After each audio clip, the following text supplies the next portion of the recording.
জানিয়ে দিব হাতে থাকা সর্বশেষ আপডেট বাংলা সংবাদ। প্রথমেই সংবাদ শিরোনাম। প্রকৃত গণতন্ত্র প্রতিষ্ঠায় সবাইকে এগিয়ে আসতে হবে বলেছেন তারেক রহমান। এরপর জানিয়ে দিব আত্মনির্ভরশীল দেশ গড়তে দৃঢ়প্রত্যয়ী জামাত বলছে সেলিম উদ্দিন। এদিকে কবে যুক্তরাজ্যে যাচ্ছেন খালেদা জিয়া।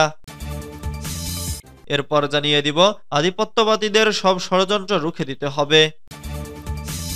আরো জানিয়ে দিব সংস্কার শেষ হলে দ্রুত নির্বাচন দিতে হবে বলছেন আমান। সর্বশেষ জানিয়ে দিব মাদারীপুরে হত্যা মামলায় আওয়ামী লীগ নেতা কাজল কৃষ্ণ গ্রেফতার। এতক্ষণ শুনছিলেন সংবাদ শিরোনাম, এবারে বিস্তারিত। তবে অনুরোধ থাকবে ভিডিওটিতে একটি লাইক করবেন এবং কমেন্ট করে জানিয়ে দিবেন কোন জেলা থেকে আপনি আমাদের এই ভিডিওটি দেখছেন।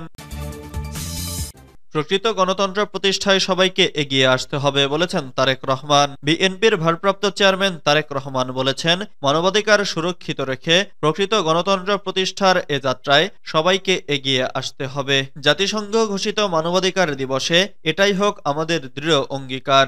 10 ডিসেম্বর জাতিসংঘ ঘোষিত মানবাধিকার দিবস উপলক্ষে সোমবার এক বাণীতে তিনি একথা বলেন। তারেক রহমান বলেন, জাতিসংঘ 1950 সালের 10 ডিসেম্বরকে মানবাধিকার দিবস ঘোষণা করে। সেই থেকে প্রতিবছর 10 ডিসেম্বর মানবাধিকার দিবস পালিত হয়ে আসছে। 2024 সালে আন্তর্জাতিক মানবাধিকার দিবসের প্রতিপাদ্য আমাদের অধিকার আমাদের ভবিষ্যৎ এখনই। তিনি বলেন, এই প্রতিপাদ্যকে সামনে রেখে আমি বিশ্বের বিভিন্ন দেশের মৌলিক অধিকার হারানো নির্যাতিত মানুষের প্রতি গভীর সহমর্মিতা প্রকাশ করছি। একই সঙ্গে বাংলাদেশ সহ পৃথিবীর কোথাও যেন ভবিষ্যতে আর কেউ মৌলিক মানবাধিকার থেকে বঞ্চিত না হন, সেই লক্ষ্য বাস্তবায়নে একটি ন্যায়নিষ্ঠ ও জবাবদিহিতামূলক রাষ্ট্র ব্যবস্থা গড়ার প্রত্যয় ব্যক্ত করছি।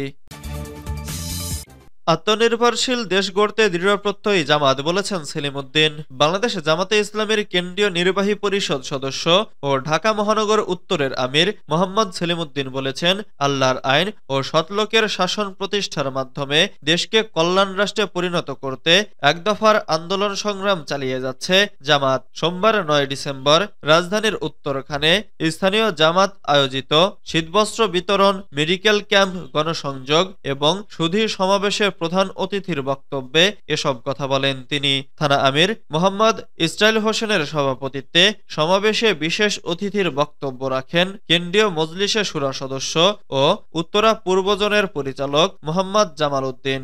উপস্থিত ছিলেন থানা কর্মপরিষদের সদস্য শামসুল কবির, তাজুল ইসলাম, আব্দুল আউয়াল সহ আরো অনেকে। কবে যুক্তরাজ্যে যাচ্ছেন খালেদা জিয়া? জোরে সোরে চলছে বিএনপি চেয়ারপারসন ও সাবেক প্রধানমন্ত্রী খালেদা জিয়ার বিদেশ যাওয়ার প্রস্তুতি। সবকিছু ঠিকঠাক থাকলে উন্নত চিকিৎসার জন্য চলতি মাসের শেষ দিকে যুক্তরাজ্য যাবেন তিনি। ইতোমধ্যে যুক্তরাজ্য ছাড়াও যুক্তরাষ্ট্র ও সৌদি আরবের ভিসা পেয়েছেন বিএনপি চেয়ারপারসন। দলীয় সূত্রে এ তথ্য জানা গেছে। ৭৯ বছর বয়সী খালেদা জিয়া লিভার সিরোসিস ছাড়াও হৃদরোগ, আর্থাইটিস, কিডনি, ডায়াবেটিস, চোখের সমস্যা সহ নানা জটিলতায় ভুগছেন। রাজধানীর বসুন্ধরার এভারকেয়ার হাসপাতালে বিভিন্ন সময়ে বিশেষজ্ঞ চিকিৎসকদের সমন্বয়ে মেডিকেল বোর্ডের পরামর্শে তাকে দীর্ঘদিন চিকিৎসা নিতে হয়েছে। বর্তমানে তিনি গুলশানের বাসভবন ফিরোজায় চিকিৎসকদের তত্ত্বাবধানে রয়েছেন। চিকিৎসকরা জানিয়েছেন, খালেদা জিয়ার লিভার প্রতিস্থাপন করতে হবে। দুর্নীতি মামলায় দণ্ডিত খালেদা জিয়া 2020 সালের মার্চ মাস থেকে তৎকালীন সরকারের নির্বাহী আদেশে শর্ত সাপেক্ষে সাময়িক মুক্ত থাকলেও এবার গণ আন্দোলনে সরকার পতনের পর সাজা থেকে পুরোপুরি মুক্তি পান তিনি। গত 5 আগস্ট আওয়ামী লীগ সরকারের পতনের পরদিন 6 আগস্ট রাষ্ট্রপতি মোহাম্মদ শাহাবুদ্দিন সংবিধানের 49 অনুচ্ছেদের ক্ষমতা বলে সাবেক প্রধানমন্ত্রী খালেদা জিয়ার দণ্ড মওকুফ করেন। আধিপত্যবাদীদের সব ষড়যন্ত্র রুখে দিতে হবে। বাংলাদেশ জামাতে ইসলামের কেন্দ্রীয় সহকারী সেক্রেটারি জেনারেল মাওলানা মোহাম্মদ শাহজাহান বলেছেন, অসীম ধৈর্য ও বিচক্ষণতার সঙ্গে আওয়ামী ফ্যাসিস্ট ও আধিপত্যবাদীদের সব ষড়যন্ত্র রুখে দিতে হবে। সোমবার 9 ডিসেম্বর নগরীর দেওয়ানবাজারের জামাতের কার্যালয়ে নগর জামাতের কর্মপরিষদ সদস্যদের সভায় একথা বলেন তিনি। মাওলানা মোহাম্মদ শাহজাহান বলেন, পতিত স্বৈরাচার দেশে ফিরে আসতে চায়। দেশে আগামীর প্রত্যাশিত অবাধ, সুষ্ঠু ও নিরপেক্ষ নির্বাচনের পূর্বে অসীম ধৈর্য ও বিচক্ষণতার সঙ্গে সব ষড়যন্ত্র রুখে দিতে হবে।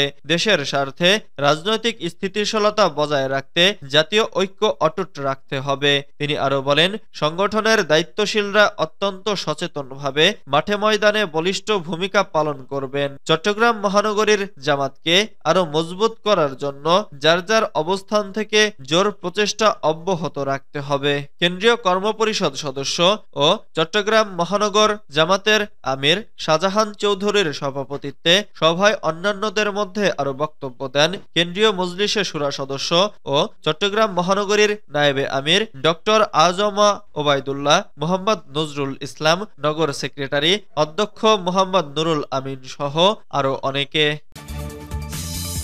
সংস্কার শেষ হলে দ্রুত নির্বাচন দিতে হবে বলেছেন আমান। বিএনপি চেয়ারপারসনের উপদেষ্টা আমানুল্লাহ আমান বলেছেন, অন্তর্বর্তী সরকার রোডম্যাপ দিয়েছে, সংস্কার কমিশনের কাজ শেষ হলে দ্রুত নির্বাচন দিতে হবে।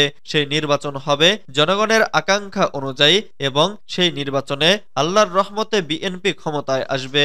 সোমবার 9 ডিসেম্বর খুলনা মহানগরীর শিববাড়ি মোড়ের জিয়া হল চত্বরে সোনাডাঙ্গা থানা বিএনপির দ্বিবার্ষিক সম্মেলনে প্রধান অতিথির বক্তব্যে তিনি এসব কথা বলেন। এ সময় তিনি আরো বলেন, দীর্ঘ 16 বছর তারেক রহমানের নেতৃত্বে আন্দোলন হয়েছে। ইলিয়াস আলী চৌধুরী আলম সহ শত শত নেতাকর্মী গুম হয়েছে, শত শত নেতাকর্মী শহীদ হয়েছে। সর্বশেষ ছাত্র জনতার রক্তের বিনিময়ে এই বাংলাদেশে আবার নতুন করে গণতন্ত্র পুনরুদ্ধার হয়েছে। বিএনপি নেতা আমানুল্লাহ আমান বলেন, দেশনায়ক তারেক রহমান বলেছেন, বিএনপি ক্ষমতায় আসলে জাতীয় সরকার গঠন হবে, সব দলের মতামত নিয়ে দেশ পরিচালিত হবে। এজন্য আপনাদেরকে ধৈর্য ধরতে হবে, সহনশীল হতে হবে, ঐক্যবদ্ধ থাকতে হবে। আপনাদের ঐক্যের বিকল্প নেই। কে পদ পেলাম কে পেলাম না সেদিকে তাকাবেন না। নেতাকর্মীদের উদ্দেশ্যে তিনি বলেন, প্রতিটি ওয়ার্ড, ইউনিয়ন, থানা ও পৌরসভার কাউন্সিল হবে, এরপর জেলা কাউন্সিল হবে। দল সুসংগঠিত হতে হবে। দল সুসংগঠিত হওয়ার মধ্য দিয়ে আগামীতে নির্বাচনের প্রস্তুতি নিন।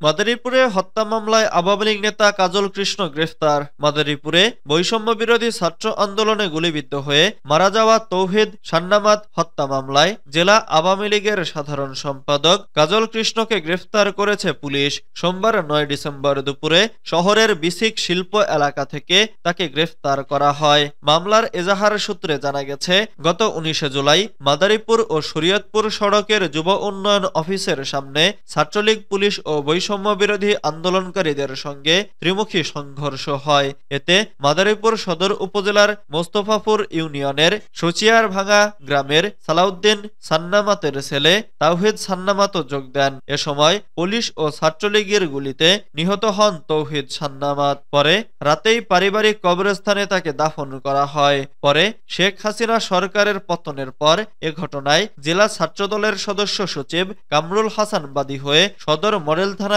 একটি হত্যা মামলা দায়ের করেন।